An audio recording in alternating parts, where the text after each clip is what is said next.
friends, welcome back to my channel Psychology Point, and in this video I'm going to talk about invisible disabilities. So this video is going to be fruitful to all educators. See, not all disabilities are visible to our naked eyes. Conditions like ADHD, dyslexia, mild autism, low IQ, or the children who are slow learners, they often go unnoticed because there are no obvious physical signs. But they impact the student's ability to learn, focus, communicate, or behave in an expected manner. Since these challenges are invisible, they can lead to misunderstandings, punishments, and even labeling by the teachers, which later on create lot of problems in these children. They suffer from low self-esteem and low confidence. They feel that they cannot do anything.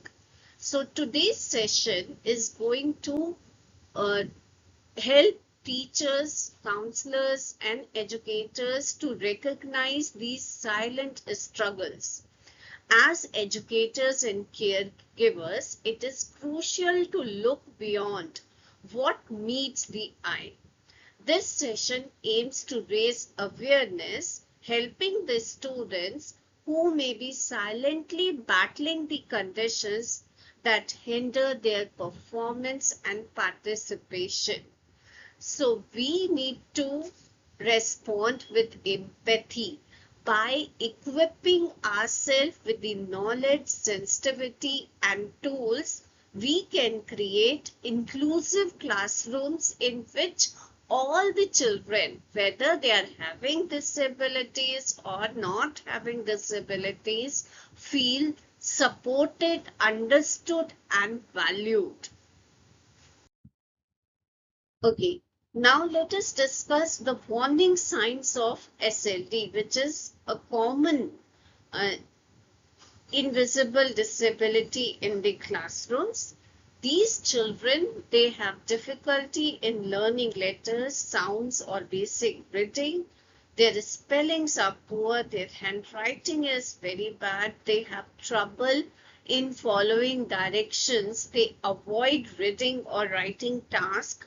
Then they have lot of confusion with the math concept, even time, and even they are not able to put something in order, that is sequencing issues they face.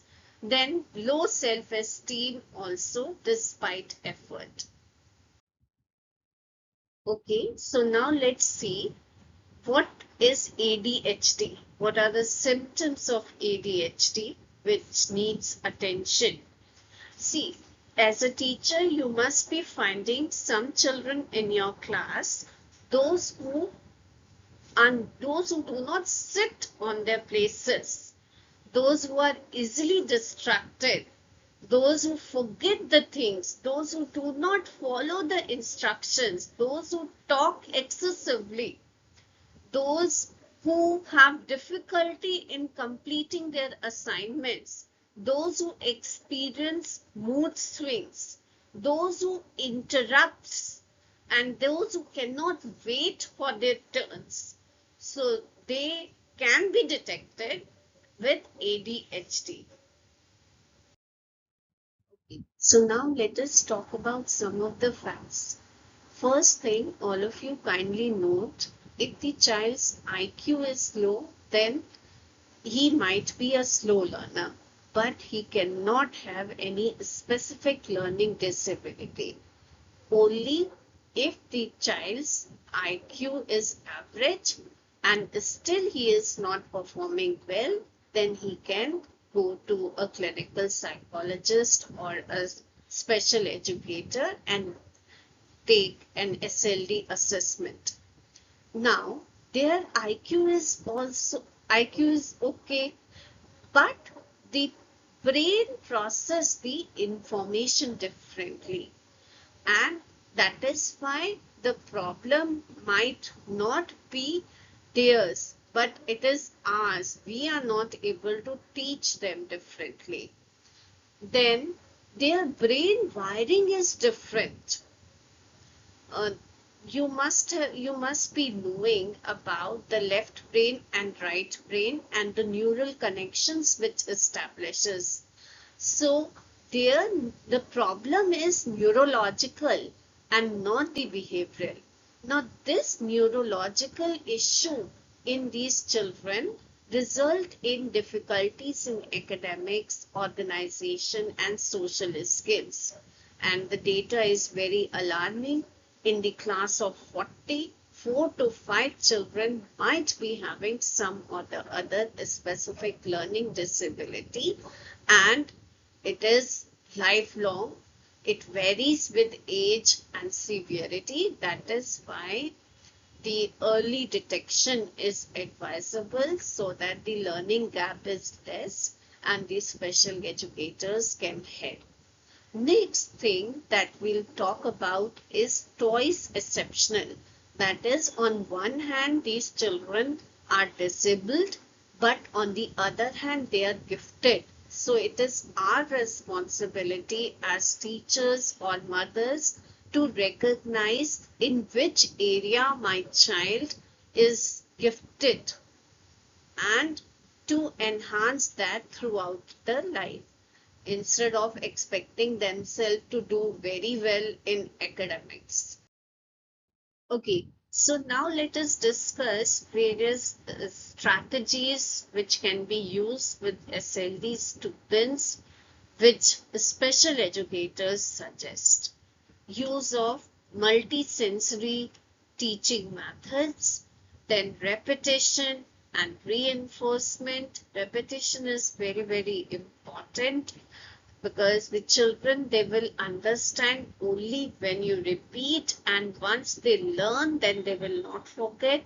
During the learning process, you can give them certain reinforcement to make strengthen their learning. Then you have to give them clear-cut instructions, step-by-step instructions, so that they understand what you are trying to tell. Then they can make use of the technology, that is text to speech, if they are having some learning issue that can subside with it if the board allows. Then frequent breaks and flexible deadlines they need. You cannot be very strict with them that tomorrow you have to break. Okay, so these kind of help we can provide them. Now let us see how we can help the children with ADHD. We can help them by giving short, clear instructions, by providing them with visual schedules and reminders, by seating them in low distraction areas. That is, the children should be made to be seated in front of the teacher, and the breaks for the movement and energy releases. These children cannot sit for long, so they should be told, they should be sent outside for giving these notebooks to the uh, other teacher in the staff room. They should be sent out here and there after some time. Then positive reinforcement and consistent routine works with them.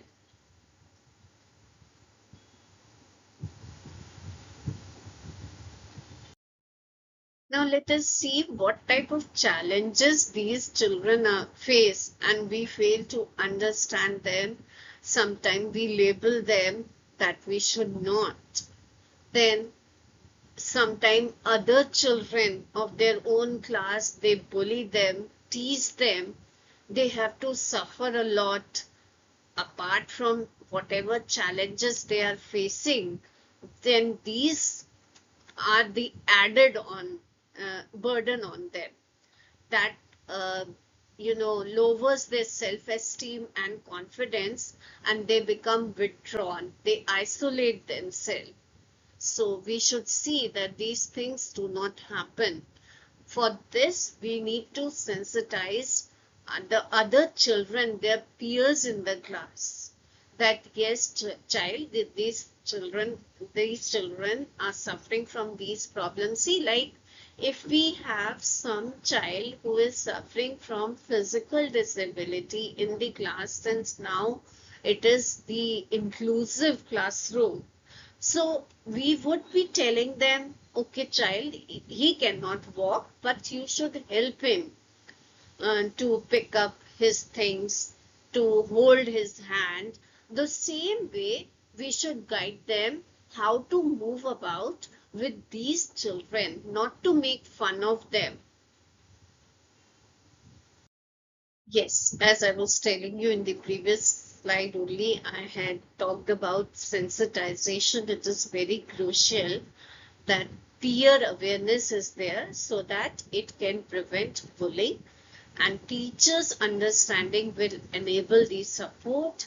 Parents also play a key role in their cooperation, and together we would be able to create a classroom which is inclusive, that is, each child, whether suffering from any disability, physical or mental, or even not suffering from any disease, the normal children are felt, are, they feel that they are valued and supported. Okay, so now let us talk about some CBSE accommodation which these children with invisible disabilities get. That is, the rate modification. Fewer task means that if the child is doing 10 questions, then the child with SLD can be given the choice of doing only 5 questions. Then he has the choice to choose his subjects.